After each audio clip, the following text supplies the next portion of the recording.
Hello and welcome to another episode of Steelfur Speaks. It's been a while, but that's okay. We're getting back to our regular programming now that Outsiders has come out and everything's a bit more exciting once again. I think I've been doing a bit of sort of work in the background. I just want to give a brief context before I dive into a spreadsheet and a huge discussion about how much different heroes cost and things like that. And we're going to talk about this over the course of a few episodes because I think that's warranted by the amount of data that I've set down in here. That I was sitting down there to myself trying to think, like, I think Flesh and Blood personally has become sort of a bit too expensive for me to maintain every hero and every card available. And as a competitive player, that's originally what I wanted to do. But now I'm kind of cutting back down to, I think, 3 or 4 or 5 classes. At the moment, they are Ninja, Assassin, Illusionist, Wizard, and Guardian. But there is some decision as to whether Guardian stays, Wizard stays. I definitely want Assassin, Illusionist, and Ninja, but I'm unsure about the last 2.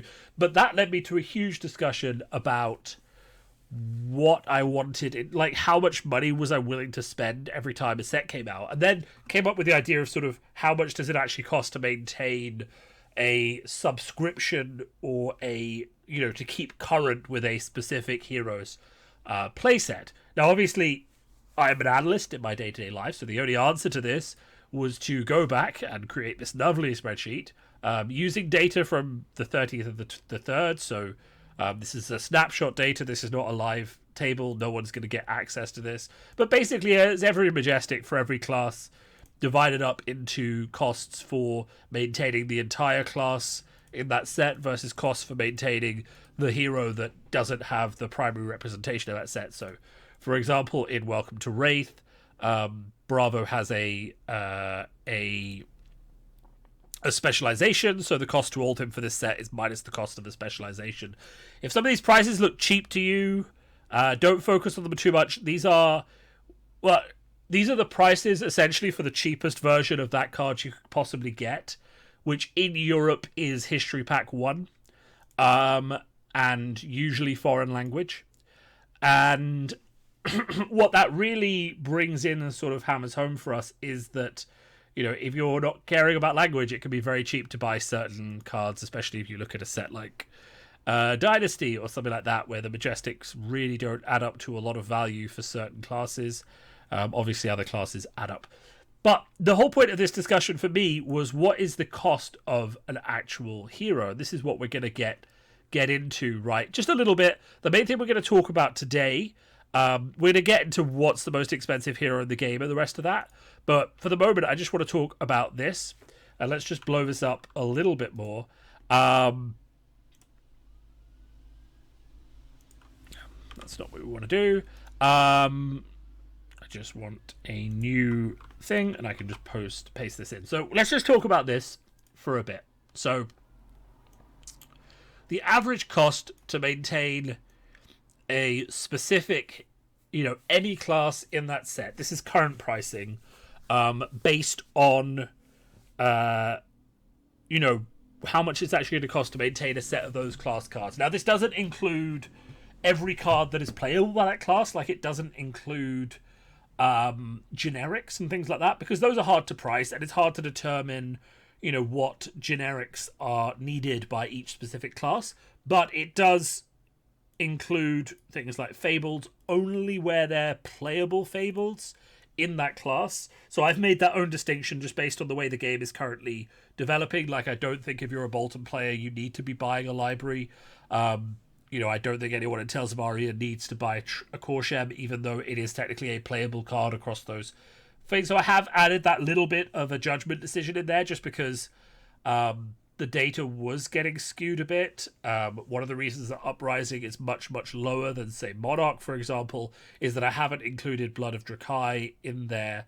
Potentially I should, because that is a playable Fabled for 2 of the classes. Let me just make sure I'm not talking nonsense. Yeah, so I haven't included Blood of the Drakai in Phi, so I could potentially just move that up a little bit and add that in. And maybe I'll do that. So maybe I'll just add Blood of the Drakai into Phi as well, and that'll change the numbers that then come up.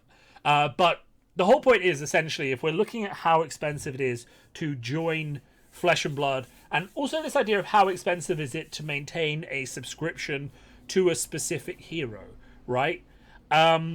Regardless of kind of like whether that hero is, your main hero or not. So Welcome to Wraith is a bit of a weird one. History Pack 1 greatly sort of reduced the amount and the price of the cards. Same with Arcane Rising. And you'll notice Crew isn't in here because this is draft sets. So we'll bring in supplemental sets as well. And you'll see the effect that History Pack 1 has had on prices in Europe, and maybe this isn't the same case for prices in America. But it does give us a kind of like a roadmap template for what History Pack 2 is going to do when it comes into you're not giving me zoom properly is what you're doing. It does give us an understanding of what History Pack 2 is going to do when it comes into circulation in Europe as well. And maybe gives us an idea for what the effect of those history packs as well is going to be on new markets like Japan and things like that, though you would expect this number to be high. But if we think about the cost of any set that's included in History Pack 1, you'll see that the average cost of purchasing a full playable set of a class cards from those sets goes way down. And you can kind of see that in the numbers. Something like, say, Mask of Momentum before the printing of the foreign language History Pack 1 cards would have been at £120 or something like that. Now we're talking about 76. So you would obviously, maybe if you want that in English, you're paying a lot more. But if you just want the card, you can get away with it. And we see the similar things happening with prices in Crucible of War, where the presence of foreign language cards drastically brings the price down. But that means that the price of buying into heroes that are heavily featured in earlier sets in History Pack 1 is actually much lower than most people might realize. Okay, whereas the price of buying into any of the things in Monarch and Tales of Aria is actually much higher. And something else is also going on here, which is quite interesting, which is the presence of cross character talents drastically increases the pool of available cards that might need to be purchased for each specific hero, right? So the cost of buying all of the necessary playable Majestics in, say, Monarch, for example, is much higher than buying all of the playable Majestics in Arcane Rising, because this is a set which has huge light and shadow overlaps. Now, the light and shadow cards, I can show you, they're not the most expensive ones, but the legendaries are. Carrion Husk driving up the price quite a lot. Vestige of Soul driving up the price quite a lot. Now, some of you might be saying, look, Bolton's not going to buy Vestige, but this is about maintaining a complete playset of class cards for any class. It doesn't presuppose what may or may not be good in the future. So there might be a future where Vestige of Soul is very good for Bolton, and we don't know that yet. So you might want to get a copy now while it's £35, even though that's not where it is. Also, Outsiders is a bit of an interesting one, because we do have to say that we are in the the post-launch situation where, let's face it, if we look at Outsiders prices, is anyone paying, £35 for a single Codex of Frailty?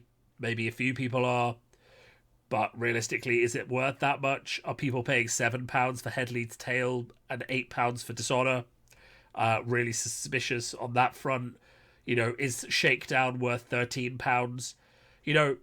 So I got these numbers directly from Card Market, so they are believable. Like they are the current price on Card Market. And I got these basically by searching through the shopping wizard on Card Market and saying, find me the cheapest price I could buy a full set of Assassin cards in bulk, right? Because that's actually, for me, the practical cost. It's not about what the cheapest version is on Card Market. It's about how cheap could I buy this in a practical way with other cards. So that was kind of my methodology, which we'll see rolled out over the next few videos.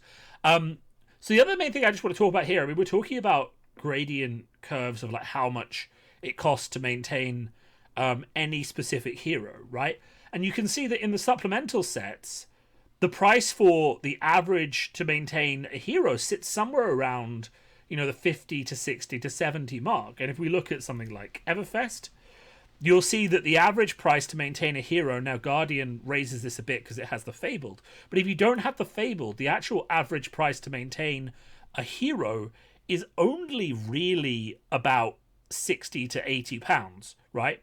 Kind of depends on the popularity of the hero. Again, you start to see weird things like Battering Bolt being 15 pounds on card market.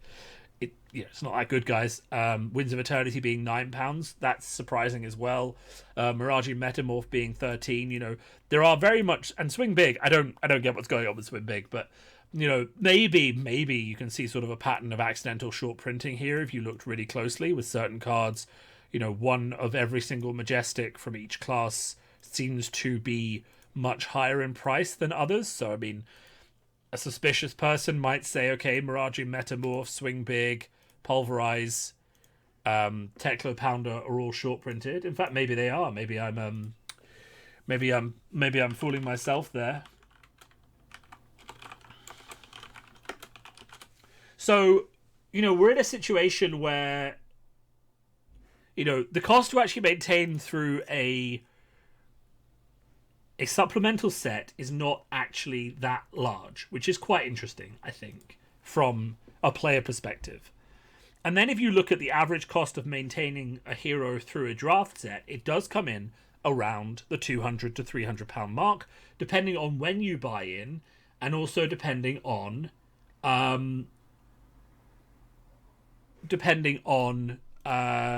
the factor of